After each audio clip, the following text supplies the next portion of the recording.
This is that show radio with the FCX Power Wagon, and the steering servo's jitter. Sometimes all you have to do is wiggle this and the servos will just take off. First thing you do is take the left side of the radio off. The only thing you have to do is pry up half the sticker. Otherwise there's just these 5 screws. And I'm going to kind of breeze through this.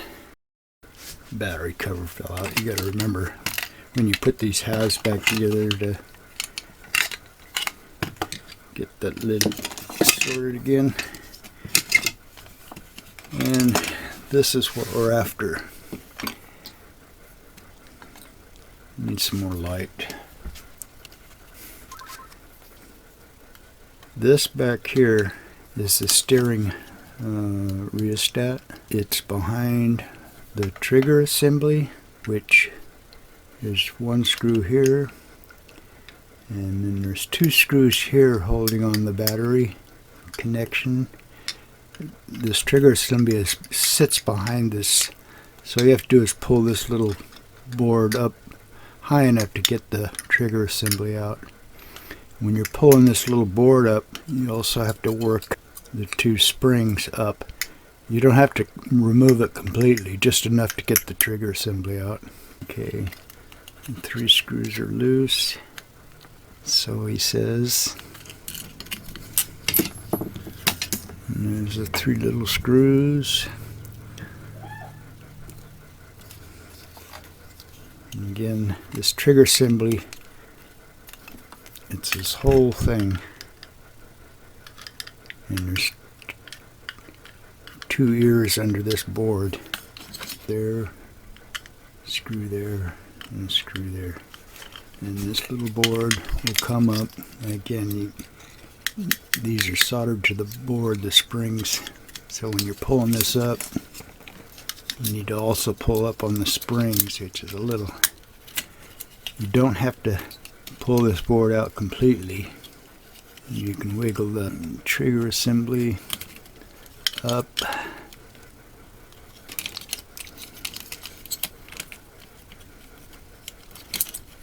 Okay, just set that out of the way. This is the culprit. It would be nice if you could buy these, but you can't. But this is part of the reostat little board. These 3 little claws, very carefully bend them out so this board comes loose. Do not scratch the traces on that board. Actually, I'm going to use something besides an X-Acto blade. I'm going to take something pretty small. I had a little flat blade screwdriver.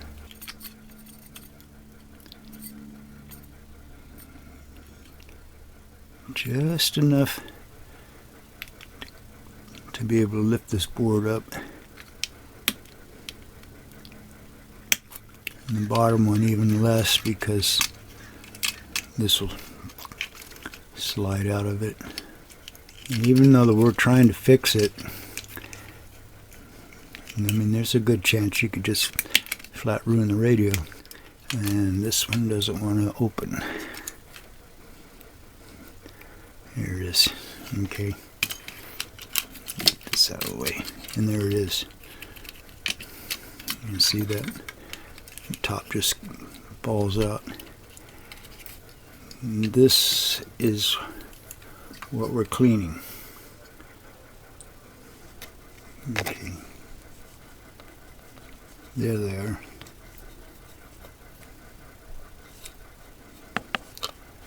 I'm just having a hard time focusing. Here's 2. These fingers.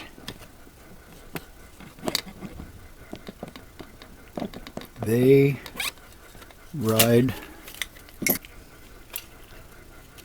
on that surface. So one of them rides on the outer circle and one of them rides on the inner circle. Taking a Q-tip, if you have some cleaning compound, I use simple rubbing alcohol. Just very carefully cleaning those two little, let's see if I can, those two little fingers. You want to wipe toward the end. You don't want to go from the end back, because if the catches on that Q-tip, it'll bend them, and these things are very fragile. So just lightly wipe to clean those, and then again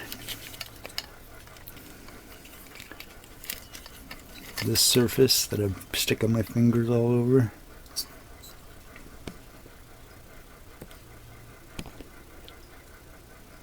And my other one looked fine. This one looks fine. But I think there's something on there, grease or something, that's just it's not making constant contact and it jitters. I don't know what it is. Anyway, once you clean it, push the end under the bottom claw and very carefully set it back flush. And once that's kind of hard to do this and get my fingers out of the way. Once that's down, same thing, you carefully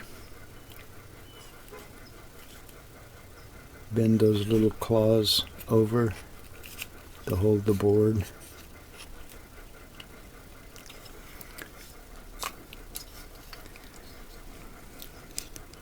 Okay, where was I? This spring went back too far. Anyway, got it out. Make sure your board's back where it's supposed to be. Set your battery cover into that little slot. And then slip the cover back on. It helps if you angle it, get under that decal if you want to try and save it. And then line everything up and should snap back together. The board slapped in.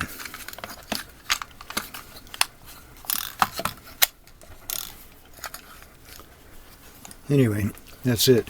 And that fixed it on mine. Just wiping those two little fingers and the disc that they ride on, and that got rid of the jitters. It's still not smooth, but it's a $20 radio. But again, that's the V3 with the original FCX24 Power Wagon. If you happen to have one, I mean, this is 2 years old actually. A new old stock. Oh, and I started to put it together and realized I forgot to put those screws back in. You definitely want to be doing this someplace that when the screw rolls off the table you can get them back. I'm in the shop. One of these days I'm going to find a whole plethora of missing screws and pins, and that's all there is to it. And this has worked for several people. It doesn't mean that it necessarily will work for you, but it's relatively easy and worth the effort. like I say, weak or really low batteries will have the same effect as far as the servo's jittering. That wasn't the case on this one. And put all your screws back in and hopefully it works for you.